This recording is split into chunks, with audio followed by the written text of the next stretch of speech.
In life, sometimes you can have a troubled student, and for whatever reason, people can't get through to that student. Many have tried, many have failed. But then in comes a certain person, one teacher, one counselor, one coach, and it's something about them that just resonates with that troubled individual, and it just clicks. And everything seems to work out. And despite maybe at home you're not listening to your parents, or past teachers have tried and failed, something just connects. That may be happening right now with Anthony Joshua and Ben Davison. That's what I'm going to talk about in this video. What up, Fight World? It's your boy Ego, back with some more boxing. Let's get it. Now, I told you guys on my channel things are going to be different in 2024, and I've always done pretty much this, but I'm not going to give you guys too much of a preamble. In 2024, let's bring boxing all the way back. Real boxing talk, real boxing news, less clickbait, less, theatrics, and just get down to the nitty-gritty. So I made that pact at the beginning of the year, and we're doing that on the channel. Hopefully you guys like it. So I want to talk about something that's positive that I've noticed, because I'm one, and not many people can admit this, but I'm one to give both criticism, but also give praise, right? So I take that. I have criticized Anthony Joshua for certain things, certain decisions, certain performances. But I think one thing that's missing, and this is why the world needs Boxing Ego in the game of boxing, is because people want to focus on the negative and they want to omit the positive. People with this Ngannou performance feel different types of ways. The boxing fans, they're hyped. We're boxing fans. Of course, we like, yay, go Joshua, you made us look good, right? So the knockout with Ngannou, nothing against Ngannou, but it was wonderful. I thought Ngannou beat Tyson Fury, but it's the way the cookie crumbles. Joshua looked very sharp. Now, the reason I'm making this video is because, again, it's easy, especially in the world of boxing, which, trust me, it's not perfect. There's a lot of garbage that goes on, some dirty things, some corruption. I get it. And I have no problem calling these things out, like racism in boxing. I talk about everything. That's how I know I'm the best in the business. But with the negative, there has to be positive. Why else would we watch this sport?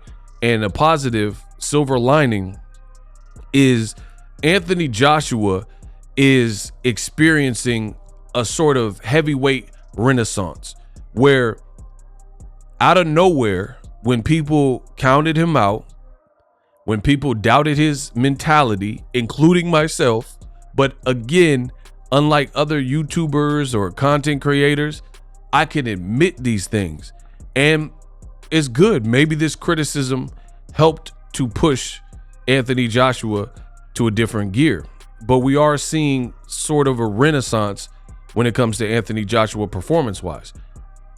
He's had several trainers. Like, at first it was like Rob McCracken, and then I told you, I thought, nothing against Rob McCracken, I thought he should have left a long time ago, because he didn't really seem to be advancing. He didn't really seem to be like picking up anything new. With Rob McCracken, if I'm not mistaken, he got stopped under his tutelage in the Andy Ruiz fight. Now, Joshua's the fighter. He got to actually compete. So I'm not blaming Rob McCracken totally on the loss. But for real, in that Ruiz fight, I didn't really hear any type of advice. See, although the fighter has to fight, so they have to put the road work in. They got to do the training. They got to just overall perform. It's up to the fighter. And they're the ones that are actually in the ring, with the game plan. And they got to be able to listen. But I do like great cornering. And I've seen classic fights, including heavyweight fights, where the cornering, the job done by the corner was chef's kiss. Heavyweight wise, an older fight that I love, absolutely adore, was the late great Emmanuel Stewart. And it was when he was training Lennox Lewis, and it was for the Mike Tyson fight in pay-per-view. Emmanuel Stewart understood the heavyweight division, worked with a lot of great heavyweights from later on Wilder and Tyson Fury to, of course, Lennox Lewis.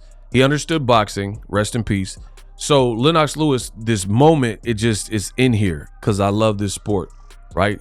Boxing has changed my life in so many ways. So what Emanuel Steward said to Lennox Lewis is basically he started screaming on Lennox Lewis, who was winning the fight, I believe. He was like, "What the are you doing?" He said, "You got a dead man in front of you. You ain't gonna do. He gonna come back and knock you out. You go in there. You stop this." And he was just like, I don't even remember. And I'm not like Bert Sugar or like a boxing historian. That's not even my lane. But I respect the history of boxing, of course. I personally do not remember another fight where in the ring and like on camera you could hear Emanuel Steward seemed this worked up. And when I watched that, I was young. So I was like, ooh, you know what I'm saying? Like, and it's a bit shocking. Like, hey, your fighter is winning. Why are you like, you're almost cussing him out as if he's losing the fight. But as I got older, I was able to appreciate this stuff. We even seen Floyd Sr. do this, I believe, in the Floyd Mayweather versus Manny Pacquiao fight, where there's a scene where Floyd was clearly winning and Floyd Sr. was like, "Man, do what I said, bop, bop, bop, bop." And he's like, "You're not listening." He's like, "You're losing." And I was like, he's losing. And it's just like, it sounds almost odd. Like, why is Emanuel Steward cussing Lennox Lewis out like he got dropped and beat up? But you have to understand the sweet science. Emanuel Steward was trying to warn Lennox Lewis, you have what it takes to beat this man, Mike Tyson. This has been a fight that's been built up. Everybody wanted to see the fight. You have a chance to get him out of here, but because you're fighting timid or you're not listening to me or whatever the case may be, you could blow it. You're blowing it, kid. You could lose this fight just based on the fact that Mike Tyson has savage level power. Mike Tyson has power to the end of the fight. Therefore, when you have a power guy, I think Emanuel Steward was trying to drill this through his head. When you have a power guy like a Mike Tyson, if he's washed after prison, you don't keep him around and, you know, tip tap and not, you try to get him out of there safely and smartly and intelligently, because he's always a threat. And Emanuel Steward was very right. I don't remember, and I don't want to misquote it, but shortly after that, it might have even been the next round, but don't quote me on that. Shortly after this, after he cussed out Lennox Lewis, Lennox stopped Mike Tyson. So brilliant advice. So me personally, I tend to look at cornering advice and listen and hear. So I like when they do like the trainer tracks and you get to hear what they're saying. Joshua versus Ruiz, I ain't heard nothing that impressed me, right? And again, that's not a slight to anybody, Rob McCracken or whatever, but Joshua sounded like he had a concussion. I thought they should have probably pulled the plug because he was asking weird questions after he got dropped. He was like, what did he hit me? What did he hit me with? You know, he's like, what was that? What rounds is it? Like he sounded out of it in the Ruiz fight. He truly did. So I didn't like that. I didn't like what I was hearing from Joshua or his team. Joshua then went on to train with like guys like Robert Garcia, Derek James. It looked like a good fit in Texas, but I think Joshua was kind of out of his element, being a UK dude, a British dude.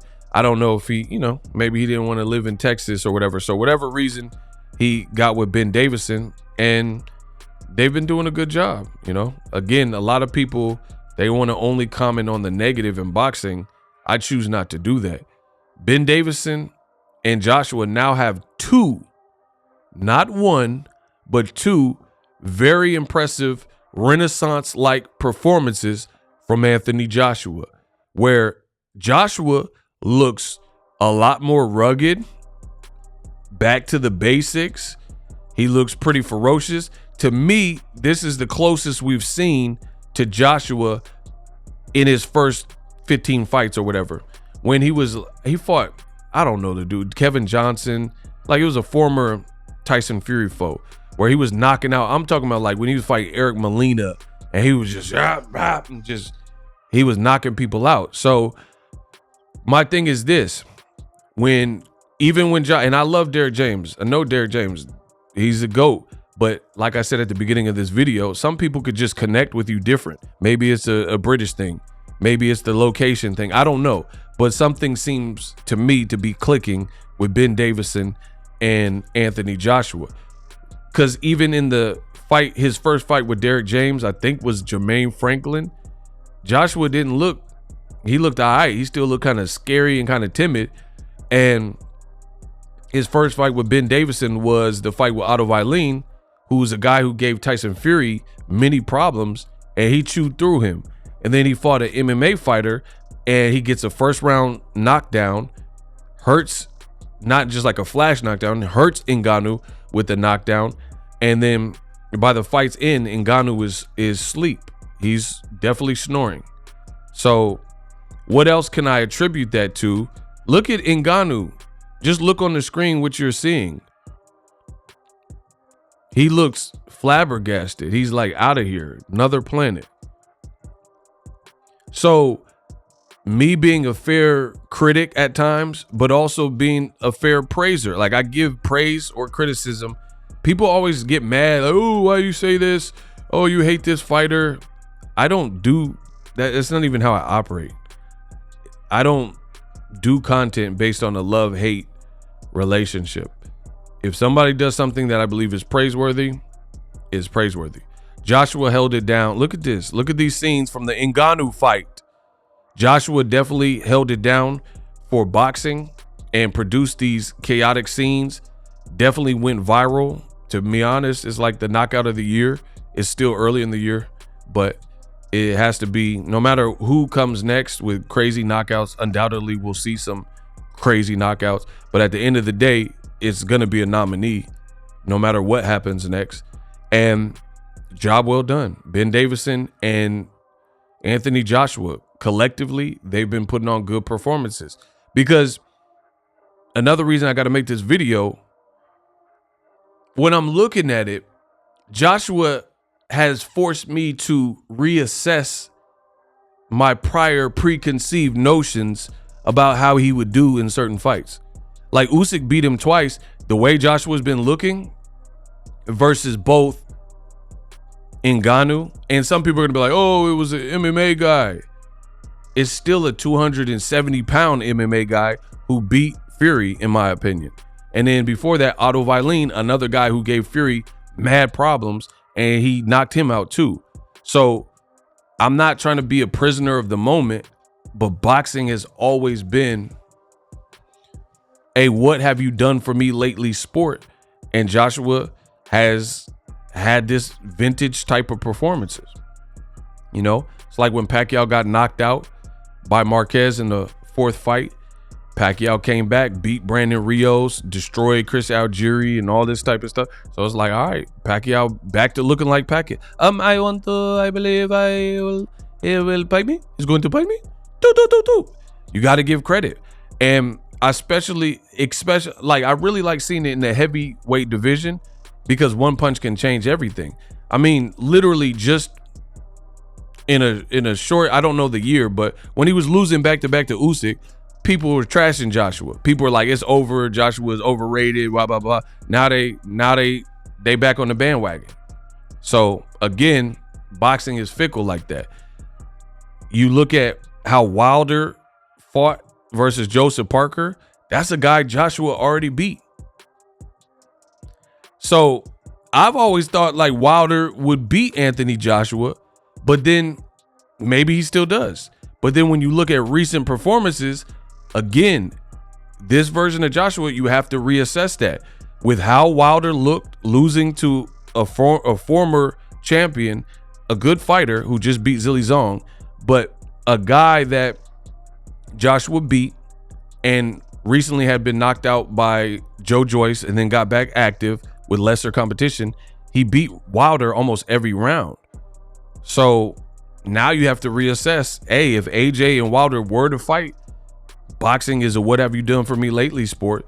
Wilder's performance was down. I mean, he said it was because he got to Saudi late, and Joshua has been having good performances. So that's just the nature of the beast. But it's not just Wilder, because I don't even know if the demand for the Wilder, based on the Parker fight, I don't know if the demand is still there and or what Joshua's next order of business is, because he'll probably look to fight the winner of Fury versus Usyk for undisputed, something that he's never achieved because Wilder had that WBC belt. So very interesting times. You're seeing so much movement, and it kind of reminds me of, I believe, the women's bantamweight in the UFC.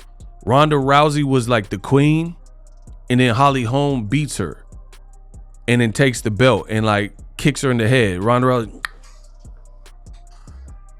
right? So Ronda Rousey was out of here, and then Holly Holm was like the new queen, and then Holly Holm loses to Miesha Tate. And like, all right, now the belt switch hands again. And then I believe after Miesha Tate, I think she ended up losing to Amanda Nunes. Right? So it was just like, in my chronological, because my UFC knowledge is not as heightened as boxing, but basically the point I'm making, in the UFC, the belt kept playing musical chairs. Like, first it was Ronda Rousey, then Holly Holm defeated her, then Holly Holm loses to Tate, and then Miesha Tate loses to Nunes. So it was just like constantly jumping around. That's what we're seeing in the heavyweight division. Daniel Dubois loses to Joe Joyce. Joe Joyce is looking great, knocks out Joseph Parker. Now Joe Joyce just got beat by Zille Zong, and Joseph Parker just beat the guy that badly stopped Joe Joyce, especially in the second fight, but also stopped him or beat him in the first fight or whatever. You know what I mean? So Joe Joyce, 2 losses to Zille Zong. Joseph Parker just beat him. Joseph Parker got stopped by Joe Joyce, though. Daniel Dubois got stopped by Joe Joyce. People said he was a quitter.